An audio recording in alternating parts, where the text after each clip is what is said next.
I am the Fan Guy, and in this video I'll review Game of Thrones Season 6 Episode 4.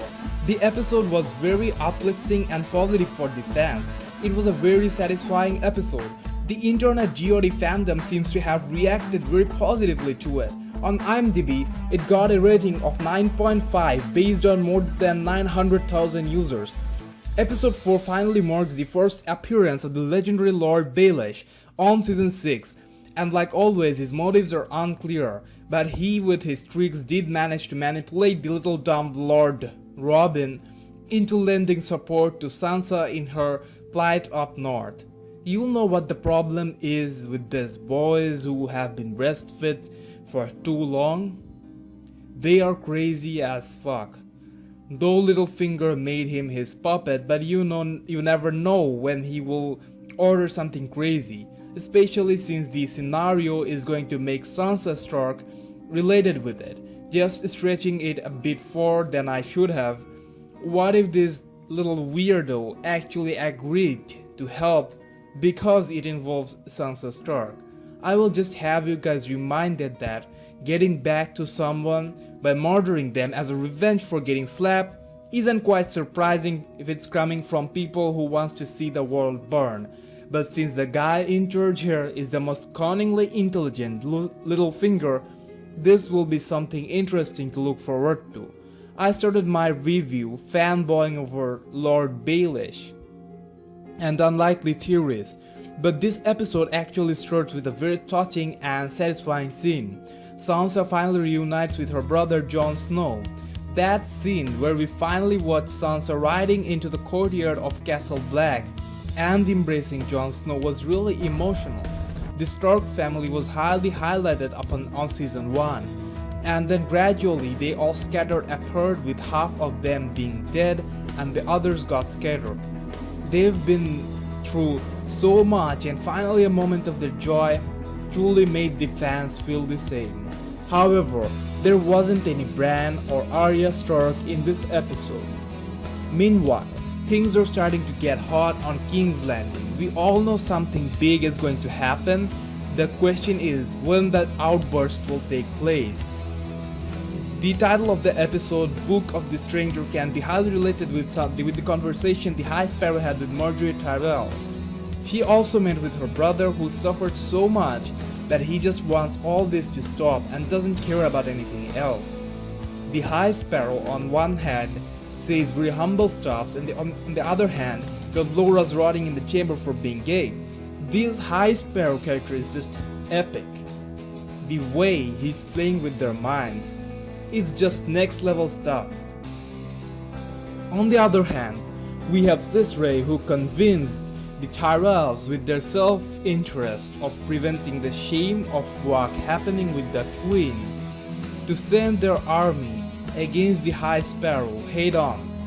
Though the Tyrells have the second largest army in Westeros, I can imagine the High Sparrow outwitting them, because currently they might have some people who are good battle strategists, but they have no one credible enough to match the intelligence level of the High Sparrow. He is in a way a first-class hypnotizer. I fear he just sent red herring through King Tommen. I mean, he obviously knew that this kid is going to share this information with others about the walk of shame. You never know what he actually has in his mind. In any case, it looks like there will be a lot of bloodsheds and the big civil war is going to start. In that case, he has perfectly set up a trap and just for his enemies to fall in it, and is waiting just for his enemies to fall in it. Back in Meereen, Tyrion is playing mind chess with the slave masters. Though many fans might find it difficult to interpret what Tyrion is actually doing here, it is actually the best course of action for the time being. The slave masters only care about their self-interest, and Tyrion is displaying their self-interest to them before anything and is trying to bring them as close to possible to what Tyrion wants indirectly. With each smaller peaceful agreement, the masters are getting closer to defeat without realizing it. Tyrion certainly has cards up his sleeves which 99 other people would obviously find hard to understand. But I believe it's going to pay off, and that's the best they can do before the Khaleesi returns with the powerful Dothraki army. Meanwhile, Daario Naharis and Jorah finally tracks down and attempts to save Dany, but the mother of the dragons doesn't escape or run away from the Dothrakis. She already knows the formula of taming them: just survive in the fire in front of them. So that's what she does. She appears in front of Khal Moro, who thought he would decide her fate, and it ended up in a fiery show. She, using the open flames, burned down the entire place with Khals locked inside. It attracts all the Dothrakis, and she walks out unhurt, and most importantly, completely naked. And just like the last time, all Dothrakis bows down and accepts her as the new leader after seeing her extremely hot body. However, I just hope that she will now clear things up in Slaver's Bay. Enough time wasted on that shit. And will head for Westeros. About the fire scene in the books, Daenerys could only do it under the influence of black magic, but in the series it looks like they gave her that ability forever. There was also a meaningless and brief Theon and Yara scene, blah blah blah, let's unite is the theme. Davos was finally inquiring Melisandre about Princess Shireen, and then got sidetracked by Brienne as she expressed how she took revenge by executing Stannis. Meanwhile, the writers made Ramsey kill Osha just to remind us how bad he is. I just found that unnecessary.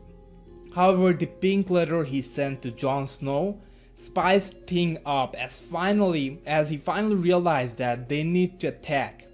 As he was informed that now Ramsay has recon, though the wildlings have only 2,000 armies, there are friends in the north that might join to help Jon Snow. Also, Lord Baelish might be able to help them. This is going to be interesting, but I just don't see Ramsay winning. He's overconfident and isn't very calculative. So we have the High Sparrow versus the Tyrell army. Tyrion has to keep things calm till the Khaleesi returns with her huge Dothraki army. So then we will have Dany's army versus the Slave Masters, and Jon Snow versus Ramsey Bolton's massive war is building up. What's your take on all this? Comment your opinion, theories and predictions down below. If you want daily updates, subscribe and be in touch. That's all for now.